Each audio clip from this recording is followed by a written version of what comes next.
Sir ನಮಗಾಗಿರೋ ನಷ್ಟನ ಅವ್ರಿಗಾದರೆ ಏನು ಅವ್ರಿಗೆ ಗೊತ್ತಾಗುತ್ತೆ. ನಮ್ಮ ದೇಶದಲ್ಲಿ ಒಂದು ಜನಕ್ಕೆ ಒಂದು ಪ್ರಾಣ ಹೋದರೆ ಒಂದು ಪ್ರಾಣದ ಬೆಲೆ ಏನಂತ ಅವ್ರಿಗೆ ಗೊತ್ತು ಮಾಡಬೇಕು. ಸುಮ್ಮನೆ ಕುಂತವ್ರನ್ನ ಕೆಣಕಿದ್ರೆ ಏನಾಗುತ್ತೆ ಅಂತ ಅವ್ರಿಗೆ ತೋರಿಸ್ಬೇಕು. ಸುಮ್ಮನೆ ಇದ್ದವ್ರನ್ನ ಸುಮ್ಮನೆ ಕೂಡ್ತಾ ಇದೀವಿ ಅಂತಂದರೆ ಭಯ ಇದೆ ಅಂತ ಅರ್ಥ ಅಲ್ಲ. ನಮಗೆ ನಮ್ಮ ದೇಶನ ಕಾಪಾಡ್ಕೋಬೇಕು, ನಾವು ಚೆನ್ನಾಗಿರ್ಬೇಕು, ದುಡಿಬೇಕು, ತಿನ್ನಬೇಕು. ಇನ್ನೊಬ್ಬರಿಗೆ ಪ್ರಾಣ ತೆಗೆದ್ಬಿಟ್ಟು ನಾವು ಬದುಕಬೇಕಂಬಂದು ನಮ್ಮ ಹತ್ರ ಇಲ್ಲ. ಸುಮ್ಮನೆ ಕುಂತವ್ರನ್ನ ಕೆಣಕಿದ್ದಾರೆ, ಕೆಣಕಿದಕ್ಕೆ ಅವ್ರಿಗೆ ಪ್ರತೀಕಾರ ನಾವು ತೀರಿಸ್ಕೋಬೇಕು. ನಮ್ಮದು ಏನು ಶಕ್ತಿ ಇದೆ ಅಂತ ತೋರಿಸ್ಬೇಕು ಅವರಿಗೆ. ನಾವು ಕುಂತಿರೋದು ನಮ್ಮ ದುರ್ಬಲ ಅಲ್ಲ, ನಮ್ಮಲ್ಲಿ ಶಕ್ತಿ ಇದೆ. ನಾವೇನು ಮಾಡಬೇಕು ಅದು ತಿರುಗೇಟ್ ಕೊಟ್ಟು 10 ಜನ ಸತ್ತವ್ರು ಅಂದರೆ 100 ಜನ ಸಾಯಿಸಿ ನಾವು ತೋರಿಸ್ಬೇಕು ಅವರಿಗೆ. ತಾಳ್ಮೆಯಿಂದ ಪ್ರತೀಕಾರ ತೀರಿಸ್ಕೊತಿದೆ ಸರ್. ಇವಾಗ ಇಲ್ಲ ಅಂತೈತಿಲ್ಲ, ನಾವು ಇನ್ನೂ ಸುಮ್ಮನೆ ಕೂಡ್ತೀವಿ ಅಂತಲ್ಲ, ಸುಮ್ಮನೆ ಕುಂತಿದ್ವಿ ಅಂತ ನಮ್ಮ ಹತ್ರ ಶಕ್ತಿ ಇಲ್ಲ ಅಂತ ಅರ್ಥ ಅಲ್ಲ. ನಾವು ನಮ್ಮ ದೇಶನ ಸೇಫ್ಟಿಯಾಗಿ ನೋಡ್ಕೋತಿರೋದು ಇಷ್ಟು ದಿವಸ ಬೇಡ, ನಮ್ಗೆ ಇನ್ನೊಬ್ರು ಸಹವಾಸ ಬೇಡ. ನಮ್ಮಲ್ಲಿ ನಮ್ಮ ಸೇಫ್ಟಿ, ನಮ್ಮ ಜನಕ್ಕೆ ಚೆನ್ನಾಗಿ ನೋಡ್ಕೋಬೇಕಂಬೋದು ನಮ್ಮ ಪ್ರಧಾನಮಂತ್ರಿಯವ್ರು ಇದಾಗಿತ್ತು.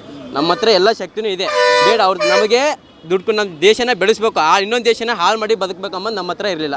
ಸುಮ್ಮನೆ ಇರೋರನ್ನ ಚೆನ್ನಾಗಿರೋರನ್ನ ಕೆಣಕಿದ್ದಾರೆ ಅವರು. ಕೆಣಕಿದ್ದಕ್ಕೆ ಅದು ಏನು ತೀರಿಸ್ಬೇಕು ನಾವು ಮಾಡಿ ತೀರಿಸ್ತೀವಿ ಸರ್.